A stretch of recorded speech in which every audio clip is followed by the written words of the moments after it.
What is the secret behind Inoue's unbelievable power?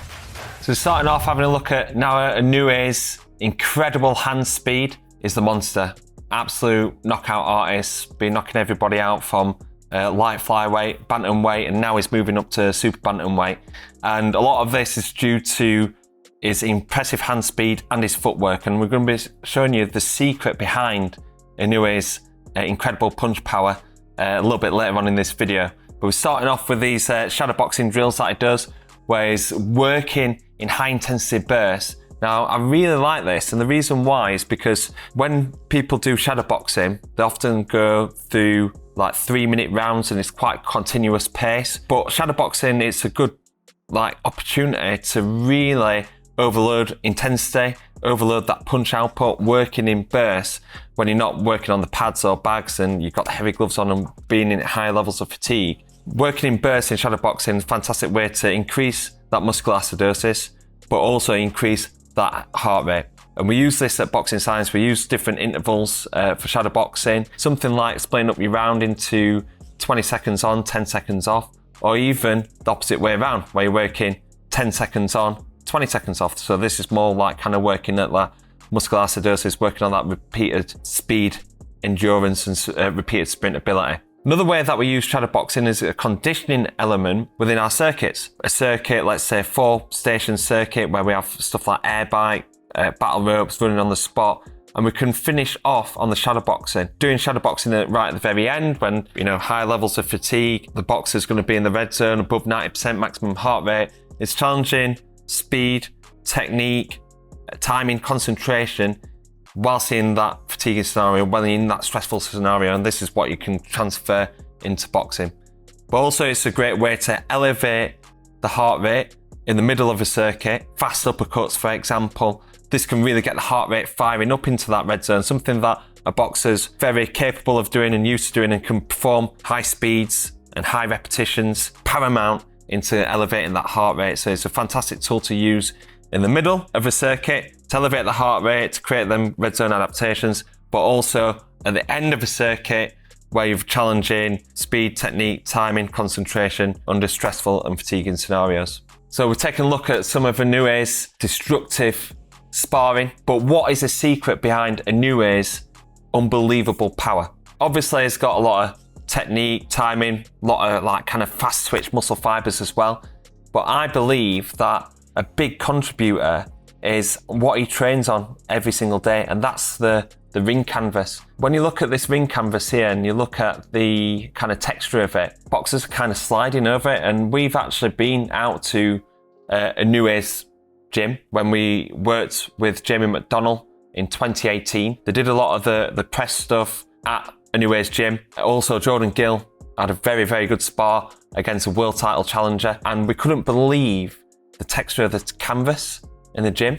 It's like a plastic sheet and very, very firm. So you're almost like, you just bounce on it. It's very, very hard compared to other canvases in the UK, which are quite soft and obviously quite cushioned. This was just like rock solid with a plastic sheet over it. So you bounce on it, but also you slid. And as you see with Inoue's kind of his boxing style, it's very bouncy, very springy off his feet, and he slides into the punches. And he obviously does that in sparring. There's a lot of uncontrollable variables within sparring. But if you have a look at his pad work, it's very springy, in and out. He slides forwards with his feet. You can see that he's using this canvas to his advantage, and then he transfers that into the fight. And this actually has an impact not only on his technical training, but his strength conditioning training too. So let's take a look at that. So a quick break to tell you more about who we are and what we do. We're Boxing Science, we're specialists in sports science in boxing, and we're based in the UK. We've worked with over 300 boxers, from amateurs, professionals, and even world champion athletes. We're specialists in strength conditioning, nutrition, psychology, physiology, and also movement training for boxing. If you're wanting to find out more about our methods, we've got a range of different content on our YouTube channel, so if you're not a subscriber yet, hit the subscribe button for more content. But also we've got our range of programs on the Boxing Science website, including the Train Like a Champion membership, where you can access the blueprint to elite performance for just £19.99 per month. If you're wanting more information, the link is in the description. Now let's kick on with the video. So looking at Inoue's conditioning methods, how does he get fit? He does a lot of sprint work, which is fantastic to see. Not only like shorter sprints, but also he does all-out efforts, and he also does repeated sprints as well. This kind of matches up to boxing science training methods, so we're a big fan of it, but also it matches his fighting style. It's very fast and explosive. He works in bursts, very, very patient with his work, and then he just gets on his opponents and does the damage, does the job. So the first one here, this looks absolutely brutal. So it's got a big stair climb here. It's performing at an incredible pace. I think he actually continues and turns the corner. So it looks like it could be like a 30-second all-out effort, which would be fantastic to replicate this with the 30-second maximum sprints, obviously with a little bit of a target to reach one level, second level, and third level at a certain time frame. Stair sprints for boxing, you see it quite often, traditional boxing methods, but also new boxing methods as well. So the pros is that it's going to increase that lower body demand, which will benefit something like muscle buffering capacity and also peripheral adaptations. If you're going to do the 30-second maximum sprints, especially when you're running outdoors, you want to do something that can increase that lower body demand to increase that muscular acidosis.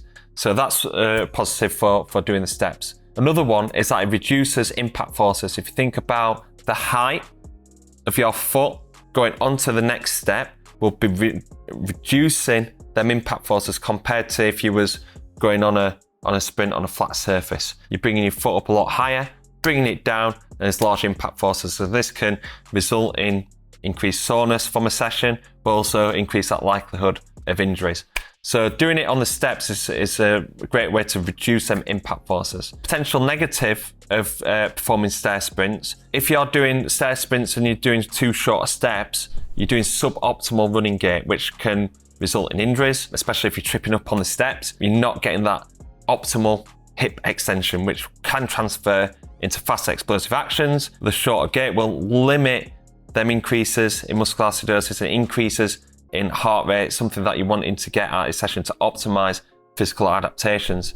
So the solution from this is to make sure that you get some steps. These steps look a great way to do it. Inoue is skipping about 2 or 3 steps at a time, and you can see that it's still getting that full hip extension and really driving up and still getting them positives out of it, where he's just reducing them impact forces through just landing just off the step. So taking a look at another version of his sprints, doing resisted sprints on the beach. So what I'd say about this is that resisted sprints are a benefit to increasing speed and acceleration, but as long as you do it in the right way. And we use resisted sprints at Boxing Science, but more of a potentiation tool before we're going into our maximal sprints or repeated sprint session.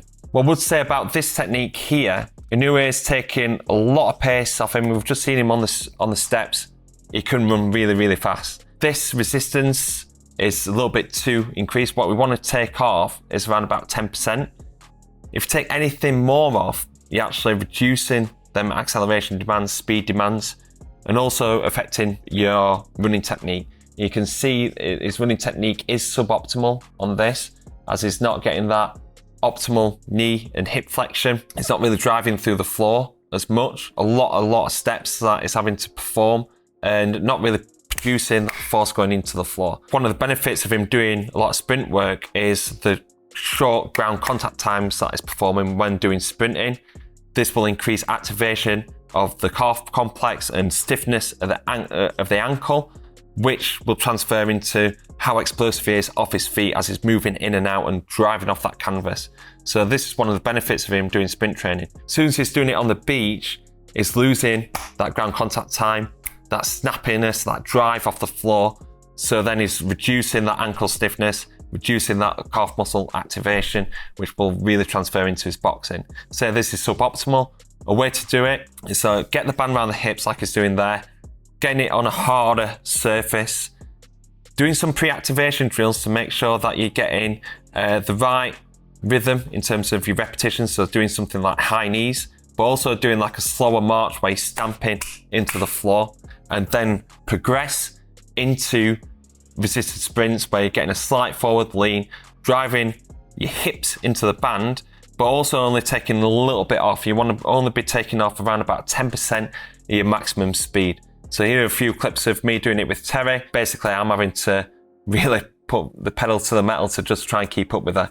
You can see with Inoue in this clip, he's just got a coach just jogging behind him, just creating more tension for him to go. With our drills, I'm having to really sprint to try and keep up with our athletes. So yeah, that's the way to do resisted sprints. Fantastic tool to use. Just a few little tweaks, you can optimize your sprinting performance. So looking at Inoue's conditioning, it looks like quite fast. He's doing some shuttle sprints. These are a fantastic way to perform high intensity conditioning. If you're limited on time, facilities, or working in large groups, know that a lot of amateur boxing clubs ask us a question of how they can replicate the conditioning methods for outside, whether that's in the car park or out on a field or on an AstroTurf like Inoue is doing here. And this is something that we actually had to do when we were limited on facilities. What I would say with this, and it's very typical of when you perform like kind of outdoor conditioning, Inoue is not getting the pacing right on this. It starts off very fast, and as it goes on, it gets a lot slower. Now, I'm presuming with the length of this clip that he is performing these shuttles for central adaptations, for looking to get that heart rate up into the red zone above 90% maximum heart rate. Now, what I would say with a faster start, what this will create is a spike in muscular acidosis, or how you know it as lactic acid. It get that full feeling in his legs and really, really fatigued, which will limit the amount of intensity that you can perform at the back end of the rep. Because the intensity drops, this will affect like kind of getting that heart rate into the red zone and optimizing them central adaptations. So this is something that you want to try and avoid when performing longer duration HIIT work outdoors. So a perfect way on how to perform HIIT outdoors is to make sure that you know exactly what distance that you need to hit. 4-minute interval, 2-minute interval, 1-minute interval, whatever that you're doing. Now, how you can work this out, working out like what speed that you'd run at. So let's say if you do 4 minutes on, 2 minutes off, and you perform this at 15 kilometers an hour, you divide this by 3.6, and this will give you your meters per second. So with this meters per second value, you actually times this by the amount of seconds that you can perform. So on a 4-minute interval, you perform 240 seconds. This will equal your distance. So that will be, quick maths, 15 divided by 3.6 times by 240. 1,000 meters. Cheers, Jamie, for keeping that in. So yeah, so that will be 1,000 meters. So let's say you want to perform 4 shuttles, divide 1,000 by 4. I should be able to get this straight away. Will be 250 meters. Over a minute, you need to be performing 250 meters, and then you break that down. Let's say you haven't got 250 meters. You divide that by 2 again. You have to hit every 30 seconds. You've got to hit 125 meters. And this is a perfect way to make sure that you're performing that same speed all the way through, to give them specific targets. And this will make sure that you're maintaining that intensity all the way through the rep and be able to optimize on red zone adaptations. So something that he does quite cool here during his shuttle sprints is that he actually fills it out with some sort of like non-running based activity. Now that's just like kind of little taps on the spot, or like doing jumps or burpees or something like that. I think this is a good way to keep the heart rate high but reducing the total running load. This will increase the amount of impact forces, muscular demands as well, so an athlete can get quite sore from it, but also can increase the likelihood of injury. So performing stuff like burpees, maybe even taking out some med ball or doing some battle ropes in between, something like off-feet conditioning, keep the heart rate quite high in between like running intervals. This actually is something that we've done before. Jordan Gill, about 4 or 5 weeks out from a fight, actually suffered a hamstring injury, so this limited his ability to run. A couple of weeks out from the fight, his hamstring's getting a little bit better. Jordan's wanting to run. It's not only physiological, because we can replicate it with air bike, watt bike, and circuits as well. But from a psychological point of view, boxers feel like they're not getting fitter if they're not running. So what we can do, perform some sort of like circuits with running based activity in there as well. So we did like battle ropes, med ball slams, burpees, in between doing some shuttle sprints, so doing like 20 seconds shuttle sprints. So this was like 20 seconds on, 10 seconds off. You do a shuttle sprint, come back, 10 seconds rest, and then go into kind of med ball slams or battle ropes or something like that. And this is a great way to target central adaptations whilst reducing that overall running load. And this is something that it looks like Inoue is doing here quite well. The Sledgehammer, something that I've reacted to before on Boxing Science Reacts. It seems a decent tool, like kind of core activation and power, and it looks like Inoue is doing this as a conditioning circuit. This is totally opposite to what I've complimented Inoue on in terms of his conditioning being quite high pace, explosive. This seems quite slow, it's grinding out the movement. It's not looking for that speed and repetitiveness that is shown a lot in his conditioning. With the Sledgehammer as well, it's only just going to one side rather than evening it out, going to each side. And obviously there's a bit of dangerous element as well if you're putting big Sledgehammer behind your head under fatiguing situations and then slamming it down on the tyre. You know, there's something that I wouldn't do. So an alternative to this, to make sure that you're keeping that speed, that power, that repetition in there, would be med ball slams. If you're doing it part of a conditioning drill, med ball slams a fantastic way to perform this. You can give them a rep target. We've been doing it with Terry Harper quite recently, where we're doing 15 seconds on, 45 seconds off. And within this 15 seconds of med ball slams, we're getting a target of 15, 16, 17 slams within the 15 seconds. So that's creating a lot of speed and intent into these this activity, which will help target that physical adaptation, one for muscle buffering capacity, or for central adaptations. If you're wanting to do this as a power exercise, increase rotational power, rotational med ball slams would be a fantastic tool to use. You're getting that full open up of the trunk, the pivot of the hips, which will really transfer into boxing specific actions, but also you're getting that speed and intent. As soon as you whip it over and slam it down, you haven't got the thought of that ball bouncing back up when you're doing it with a slam ball, and it's going to be creating better strength and speed adaptations than you would do if you're doing Sledgehammer or chopping wood or something like that. Doing sprints again, which I like to see. Something that I don't like to see is the altitude mask. The reason why we don't like altitude masks is because, well, for one reason it shouldn't be called altitude mask, because it doesn't actually simulate high altitude. It doesn't change the percentage of oxygen that's getting into your body. This is what we do with the Power Breathe altitude systems. It actually changes the percentage of oxygen that simulates what it's like to train at high altitude. What this does is just restrict the same amount of percentage of oxygen, composites of air, that you breathe in every single day at sea level, but it just restricts the amount of air that actually gets into your lungs and gets into your body. This can be beneficial when done in the right way, but a lot of boxers just use these masks and just run or box or whatever, and this actually limits the intensity. What you want to do when you're restricting the amount of air that's coming in is actually doing it in a very controlled way. And this is the reason why we like the Power Breathe Plus trainer. Do it as passive adaptations. This is something that we mentioned on the Lomachenko Reacts video. If you haven't watched that yet, the link is in the description. You basically want to use a Power Breathe trainer. You want to do 30 breaths. You want to be doing it in between training sessions or in the morning. And this really controlled breathing will help overload the inspiratory muscles and train the inspiratory muscles that can help improve your fitness. Doing it with altitude mask, you're not really sitting down, you're not really taking time to get that full range out of your diaphragm and really overloading intercostal muscles. All you're doing is restricting the air that's getting into your body, which will limit the intensity, which will limit your physical adaptations to your conditioning training. Battle ropes, great tool for upper body conditioning. It looks like he's performing this quite well here. What I see a lot with kind of battle ropes, it's often done in no man's land where they're just grinding out the movement. Did this on the Jake Paul reaction video where he's just grinding out that movement. This is something that we see a lot in boxing strength conditioning videos. You want to do it for a short amount of time, whether that's for 10 or 30 seconds. You want to make sure that you're either getting that power and intent, what Inoue is doing here for a short amount of times. You want to get that speed and repetition to help elevate that heart rate.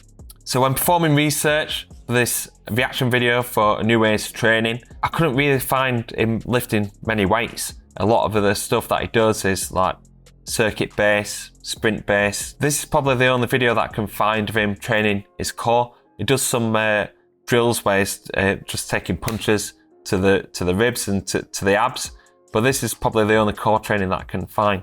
Now this is him performing TRX tucks. This is a great way for, it's a combination. If you look at our 4 conditioning pillars, this is probably working anti-extension, hip flexion with neutral spine. So what he's looking for here in the plank position is to resist the forces coming down, but when he tucks up his knees, is wanting to resist the kind of the flexion of the spine whilst flexing at the hips. Now, I would say to increase his core activation here is to try and keep his hips a little bit further down.